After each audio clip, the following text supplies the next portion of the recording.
Hola, ¿cómo le va? ¿Qué tal? Esto es Crímenes de Córdoba, gracias por acompañarnos. Esta vez le traemos un crimen tenebroso, ocurrido en la ciudad de San Francisco, en el este de la ciudad de Córdoba, allí donde ocurrió el 8 de julio de 2009 un crimen feo, cruel, alevoso por parte de quien lo manda a ejecutar. Un hombre que decide matar a su esposa y lo manda con un crimen por encargo. ¿Qué pasa? En aquella época no estaba tipificado el femicidio, pero bueno, hoy se dice que esto sí es un femicidio. Alejandro Bertotti, un conocido jugador de básquet, es quien decide terminar con la vida de su mujer y de su matrimonio, de esta manera tan drástica. Por eso el programa de hoy se llama De muchacho ejemplar a femicida. Vamos a ver qué sucedía en San Francisco aquel 8 de junio de 2009. En este informe.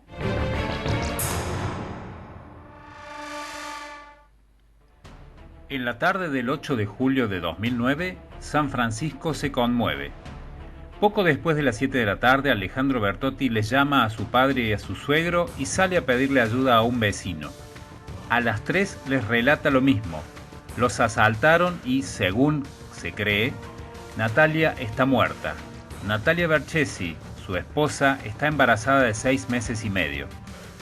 Cuando llegan sus vecinos, los padres de Alejandro y Natalia, la policía y los paramédicos, todos observan lo mismo. Una escena estremecedora. Hay sangre por todos lados, muebles y utensilios rotos, un desayunador quebrado. Afortunadamente, piensan muchos, la hija de Alejandro y Natalia, de 4 años, no está allí, sino en casa de sus abuelos paternos. Los Bertotti son una familia reconocida, sobre todo en una ciudad basquetbolera. Roberto fue uno de los mejores jugadores que dio San Francisco y Alejandro siguió sus pasos. Ese muchacho de 35 años que acaba de quedarse viudo y chorrea sangre por la nariz, también se lució como basquetbolista antes de transformarse en uno de los kinesiólogos más respetados de la ciudad. Alejandro explica que, mientras cerraba el portón, al llegar a su casa, 2 hombres encapuchados entraron a robarles. Uno con un arma lo redujo a él, el otro con un cuchillo se ocupó de Natalia. Él forcejeó y recibió golpes, dice. Cuando se recuperó, vio que su esposa estaba en medio de un charco de sangre. Esa misma noche, mientras se desarrollan los primeros pasos de la investigación, aparecen piezas que no encajan. Uno de los primeros policías en llegar ve un desorden ordenado, impropio de lo relatado por el viudo. El forense Mario Vignolo, que determina 24 lesiones cortantes, observa pánico en los ojos de Natalia. Interpreta que el ataque fue realizado por alguien drogado o bajo un efecto emocional muy fuerte y concluye que el agresor la siguió apuñalando una vez muerta. Vignolo apunta a un dato más. La lesión de Bertotti parece más una piña en un ojo que un forcejeo con ladrones. Poco después, el fiscal Alberione acumula pruebas y aparece un elemento clave, una cámara de seguridad de la empresa Codini. La imagen, si bien no es demasiado nítida, permite apreciar que Bertotti llega en su auto, abre el portón de su casa, enciende la luz, entra el vehículo y vuelve a cerrar el portón sin que nadie lo aborde.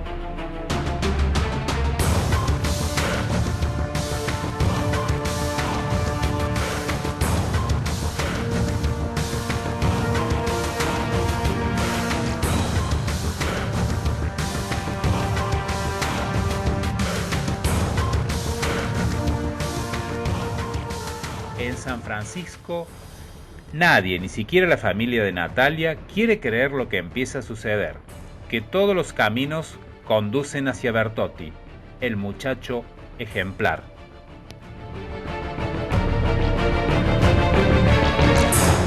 El muchacho ejemplar había planificado todo 2 meses antes, decíamos recién. Pero ¿qué pasa? Se le empieza a complicar todo, esa coartada. Esta cámara no es solo eso. El fiscal Alberione comienza a juntar pruebas indiciarias y consigue, reuniéndolas todas juntas y ensamblándolas, una acusación impecable. Vamos a ver cómo se empieza a complicar la situación de Bertotti con la llegada de nuevas novedades. Además de la cámara de seguridad que desbarató el relato del robo, la historia empieza a cambiar el domingo 26 de julio, 18 días después del hecho, cuando se entrega Leonardo Forti, un joven que confiesa haber sido contratado por Bertotti para golpear a Natalia. Pese a todo, la familia de Natalia aún confía en Bertotti. Víctor, a esta altura ustedes siguen defendiendo a Alejandro. Sí, con seguridad. ¿Por qué tanta seguridad? ¿Qué le da la seguridad? Y la convivencia de 7 años con él y sabemos qué clase de persona es. En 7 años yo pienso que conoces a una persona, ¿no? Bueno, es una excelente persona, Alejandro. No lo digo yo, lo dice toda la familia, ¿no? El miércoles 29, finalmente, el fiscal Alberione detiene a Bertotti y lo acusa del homicidio calificado por el vínculo, alevosía y promesa remuneratoria.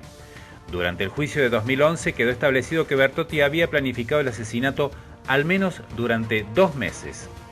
Había buscado un sicario e inclusive elegido el día y la hora, un miércoles al anochecer, momento en que la hija del matrimonio la pasaba en la casa de sus abuelos.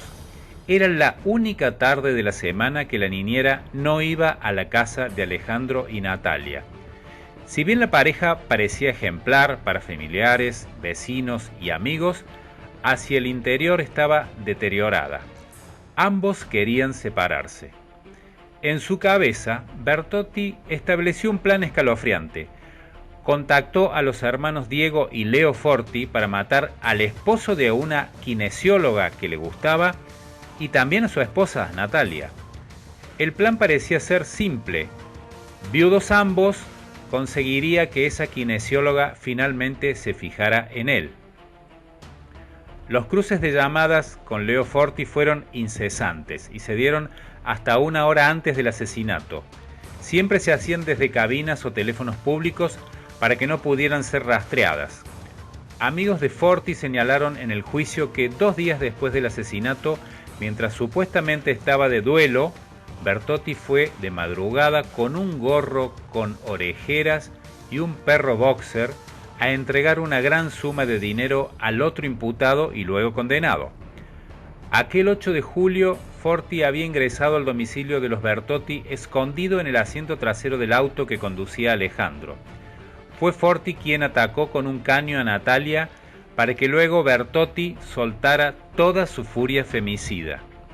En algún momento, Forti le pegó en el rostro a Bertotti, que necesitaba mostrar esa herida para sostener la mentira del robo. Luego se llevó el dinero y huyó rápidamente. Poco antes de caer, Bertotti había dejado otras pruebas.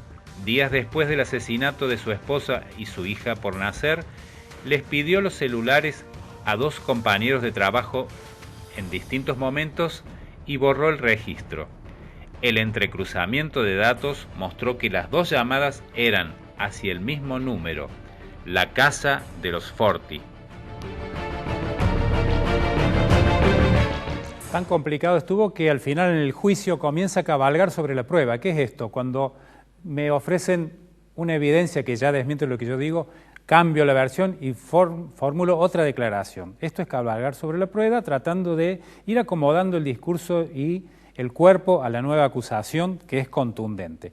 Después de la pausa, este programa tiene muchísima información, así que yo voy a desaparecer. Vamos a ir directamente a la pausa y luego vamos a 2 notas, 2 entrevistas grabadas con el fiscal Alberione y con el forense Mario Viñolo, después de esta primera pausa.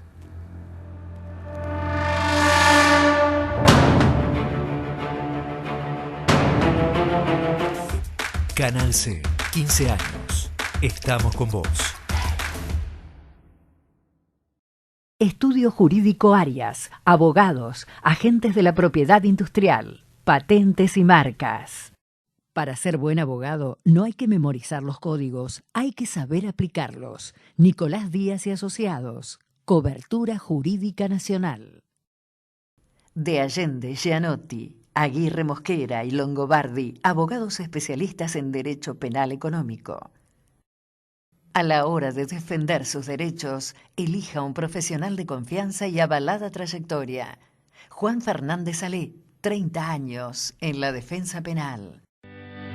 Desde que comenzó la pandemia, El intendente Martín Zarzora y sus equipos de trabajo se propusieron cuidar rigurosamente a todos los vecinos, con acciones permanentes de prevención, como el uso del tapaboca y distanciamiento social, con entrega de barbijos y alcohol, y con desinfecciones de veredas, calles y colectivos. Estos cuidados se seguirán reforzando, pero necesitamos que nos ayudes, porque cuidarnos es responsabilidad de todos. Toma conciencia y hacé tu parte. Juntos tenemos futuro. Municipalidad de Córdoba. El éxito no se espera, se construye día a día con esfuerzo y dedicación. La única manera de ser libres es ser esclavos de la ley. Tus derechos no son negociables. Asesorate. Este programa cuenta con el auspicio de la Asociación de Magistrados y Funcionarios Judiciales de la provincia de Córdoba. Yangües, Papagenadio y Asociados, servicio de abogacía, atendiendo sus inquietudes y desarrollando en conjunto la mejor solución jurídica para su caso. Estudio Ortiz Pellegrini y Asociados, Derecho Penal, Penal Económico, Asuntos Administrativos, Constitucionales, Civiles y Comerciales, Contenciosos Administrativos y de Familia. De Allende, Gianotti, Aguirre Mosquera y Longobardi, abogados especialistas en Derecho Penal Económico.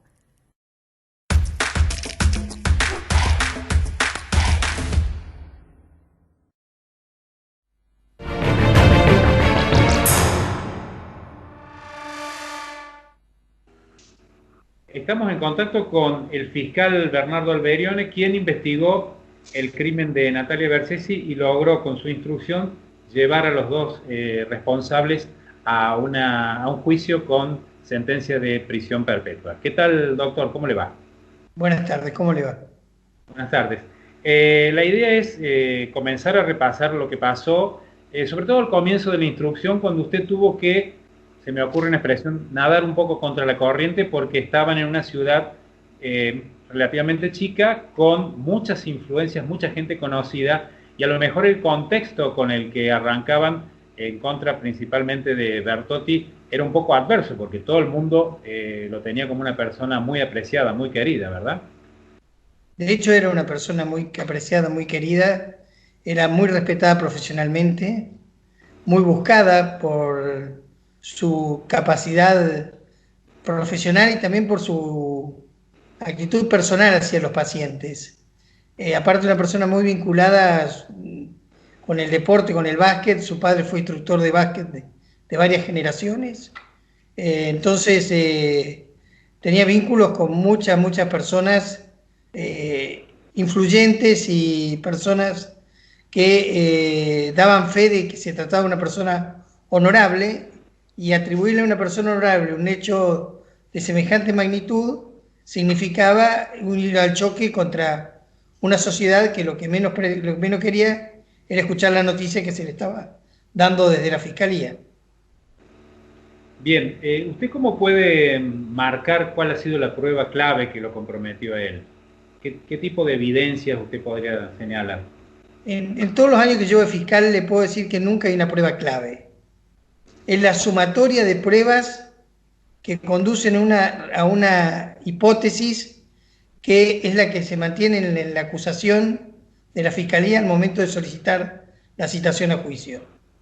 No tenemos una prueba dirimente. Todas tienen que estar sumadas y analizadas en conjunto. De hecho, en muchas causas cambiamos la naturaleza de la resolución al analizar la prueba en conjunto. Por eso no le puedo decir que haya una prueba dirimente.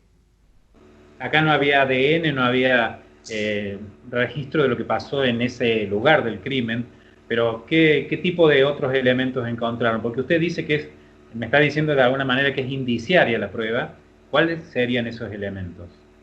A ver, esos elementos son de índole múltiple, porque ¿qué pasa? Ha intervenido policía judicial, ha intervenido personal de investigaciones, ha intervenido genética forense, ha intervenido planimetría, han intervenido personal especializado de Córdoba respecto a homicidios, como fue Miguel Robles, que colaboró con la investigación. Hemos tenido psicólogos apoyándonos, como Javier Chilo. Hemos tenido permanente apoyo de lo que es Federico Storni a cargo de la Policía Judicial, y en su momento el fiscal general Darío Besaro, que nos apoyó en todo momento en la investigación como para que lleguemos a buen puerto. Y la defensa o el propio Bertotti esgrimieron algunas cuestiones exculpatorias diciendo que no eran ellos, etcétera. ¿Usted qué opina de eso, doctor? Negaban el hecho, negaban la autoría del hecho, y lo que participé en la audiencia de debate, en la cual la acusación fue llevada ante un tribunal integrado por jurados, y la defensa se basó principalmente en atacar la instrucción y en atacar la tarea hecha por la Fiscalía. Objetivo que a claras luces está que no se logró, porque lo que fue respecto de Alejandro Bertotti, el veredicto del jurado popular fue por unanimidad. Así que evidentemente la prueba que se había recolectado era de calidad, cantidad e indiciaria suficiente como para no dejar dudas respecto de la autoría del hecho. Doctor, ¿se confundió o se equivocó, mejor dicho, Bertotti en contratar un sicario que no era de buena calidad, entre comillas? ¿Un sicario que no era de primera mano? No sería prudente dar recetas de qué contratar. Creo que se equivoca el momento de pensar en la alternativa para solucionar un conflicto de pareja, optar por la muerte de la persona que estaba gestando un hijo del cual era padre, porque así se comprobó con el ADN posterior. Le pregunto esto porque se decía que quien él quería contratar era un hermano de Forti, que ese era una persona que tenía alguna experiencia en algunos hechos turbios, y que le dijo que frente a una persona embarazada le dijo no, y eso yo no lo hago, pero que se ofreció finalmente el autor, el cómplice de él. No solo ha estado buscando personas que acometan el hecho, sino que dentro de lo que se probó en la causa existía la intención de matar a otra segunda persona, también por motivos vinculados a la misma, la misma finalidad, cuál era una relación que él pretendía tener con otra persona. Digamos, en la cabeza de Bertotti a veces no debemos meternos en la mentalidad de personas que cometen un crimen, pero él estaba en una mala relación con su esposa, quería salir de esa relación y quería entrar en la relación de otro matrimonio, matando a la pareja de la mujer que él le gustaba. Eso fue básicamente lo que quedó acreditado en la causa. Habiendo ocurrido el primer hecho y habiendo sido detenido, evidentemente todo lo demás forma parte del contexto de la investigación, pero no fue sometido a juicio para nada. ¿Usted, doctor, tenía una hipótesis fácil por la cual irse y todo hubiera sido más fácil, más simple? Sé que a usted no le gustan las empresas fáciles porque sí nomás, sino que investiga según la prueba. ¿Qué me puede decir al respecto? Que cuando inicio una investigación no leo otra cosa que no sea la prueba, y no veo otra cosa que lo que puedo acreditar, y me guste o no el resultado de esa investigación, es lo que tiene que ser y es lo que termino resolviendo. Esto es así desde que comencé con mi tarea fiscal ya hace 26 años, o sea que... Eso quería preguntarle, ¿qué edad tenía y cuántos años de fiscal tenía cuando pasó esto? Y fui fiscal desde el 94 y esto ocurrió en 2009. Ya tenía 15 años de fiscal. Exactamente. Sí, sí. ¿Sigue? Sigo. Bueno. Y sigo buscando las cosas, sigo diciendo lo que veo y lo que puedo acreditar. Lo demás no existe en la causa. Bueno, una buena forma de cerrar la entrevista es sobre cuál es su estilo, doctor. Muchísimas gracias por colaborar con Crímenes de Córdoba. Por favor, que tengan buenas tardes.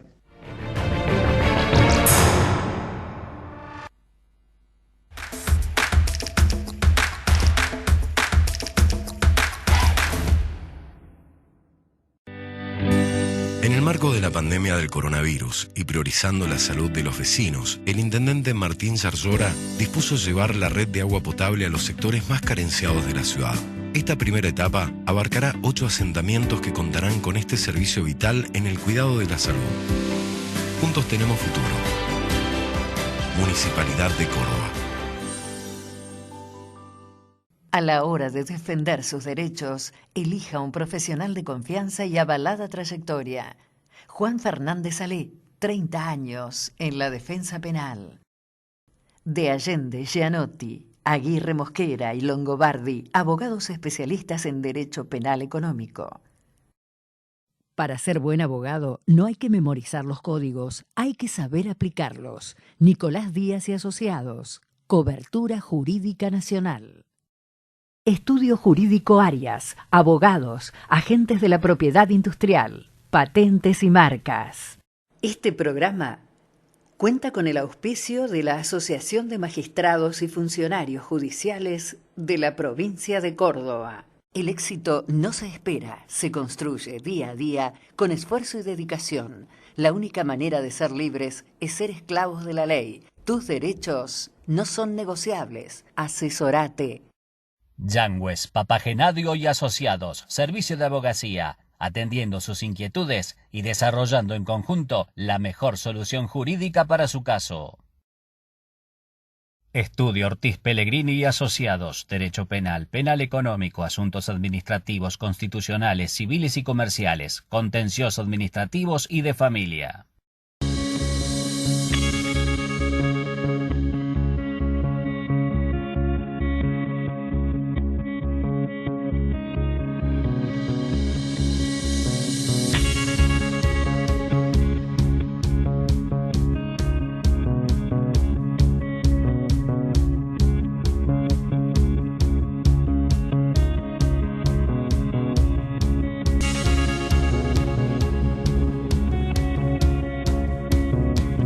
A la hora de defender sus derechos, elija un profesional de confianza y avalada trayectoria. Juan Fernández Salé, 30 años en la defensa penal. Canal C, 15 años. Estamos con vos.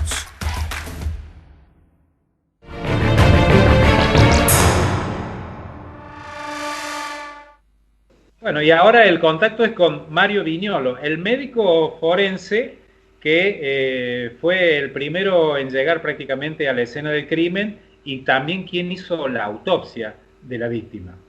¿Qué tal, doctor? ¿Cómo le va? ¿Cómo te va? Buenas noches, a vos y a toda la audiencia. Te hago dos preguntas en una, doctor. Ustedes se conocían de antes, tenían una relación profesional en la clínica y además no entiendo cómo llega usted acá a la escena del crimen. ¿En qué carácter? ¿Alguien que él llamó como amigo? ¿El médico forense que llegó a hacer los trámites de rigor? No, yo en esa época era director del Hospital Iturraspe, fui 17 años director y a la vez médico forense.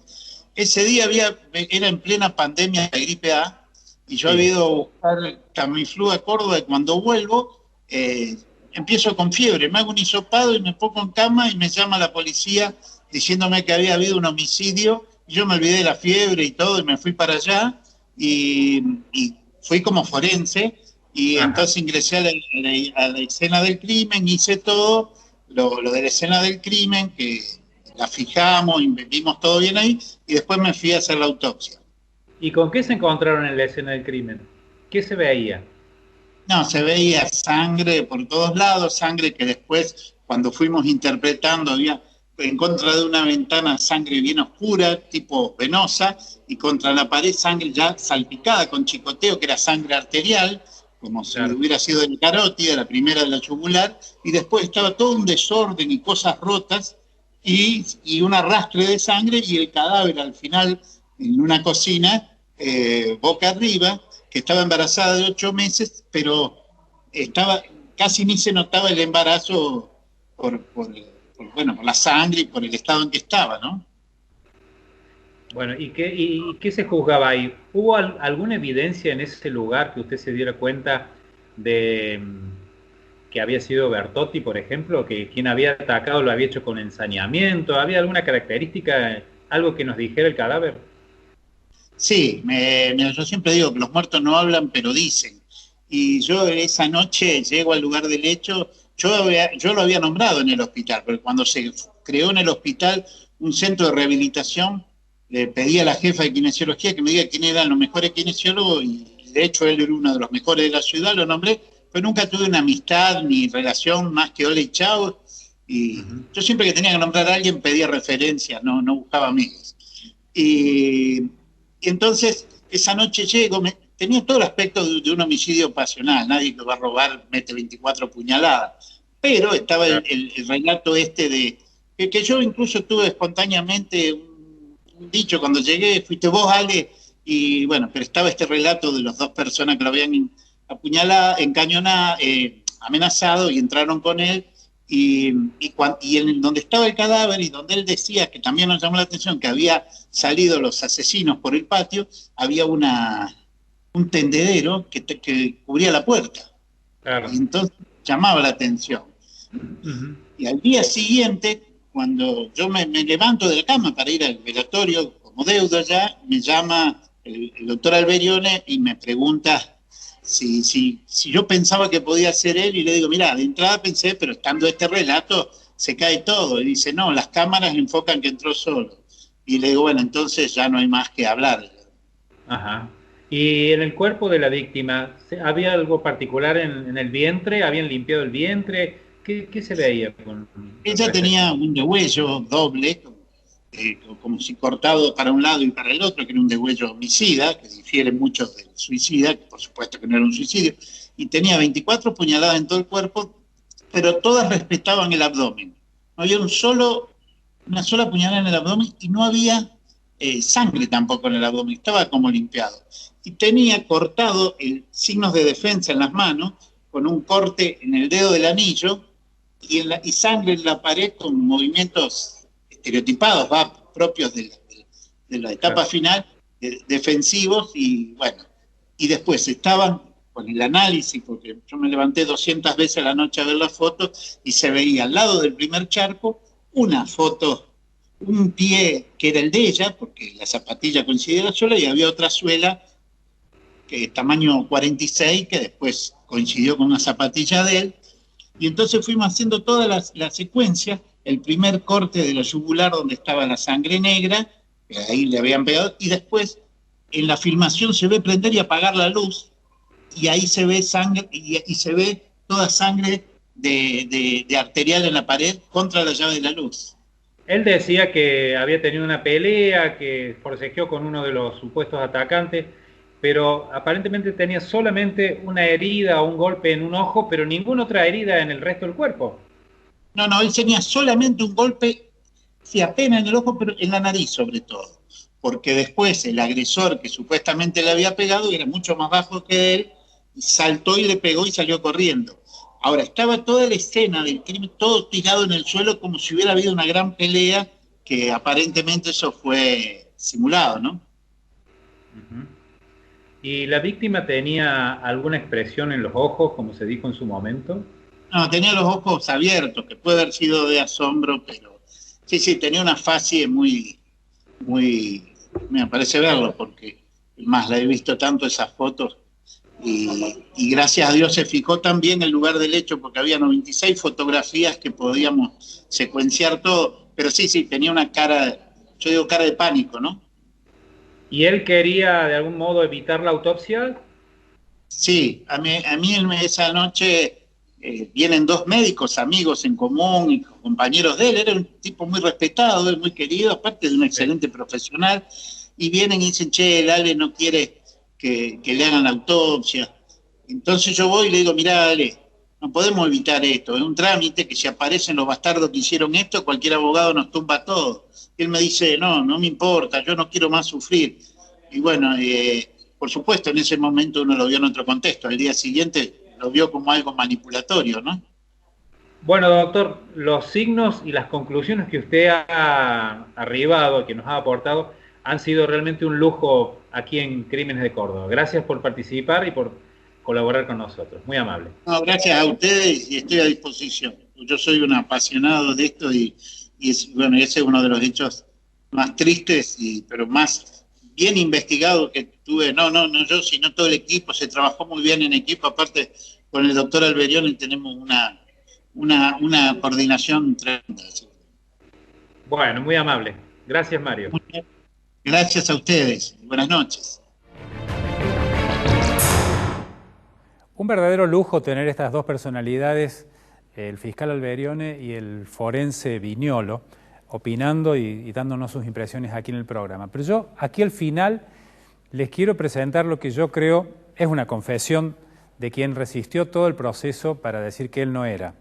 Hay una especie de lapsus muy interesante. Hace un año nuestro colega Daniel Alacia le hace una nota desde la cárcel a Bertotti, en la cual él comete un furcio terrible.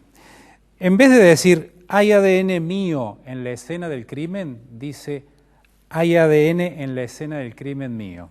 Fíjense, aquí está. ¿Y tanta gente lo odiaba o por qué motivo? ¿Cuál es la gente que declara en contra mía? A ver, la policía. Los testigos también, testigos que dijeron haberlo visto, que explicaron toda la situación en el juicio. Justamente lo que usted dice, yo le estoy diciendo que son todas mentiras, bla, bla, que me vieron, que es, pero, o sea, estamos hablando de un homicidio, ¿sí? En donde no hay móvil, en donde no hay arma homicida, en donde no hay ADN en la escena del crimen mío, ¿sí? No hay ADN en la escena del crimen mío, se hace cargo del crimen.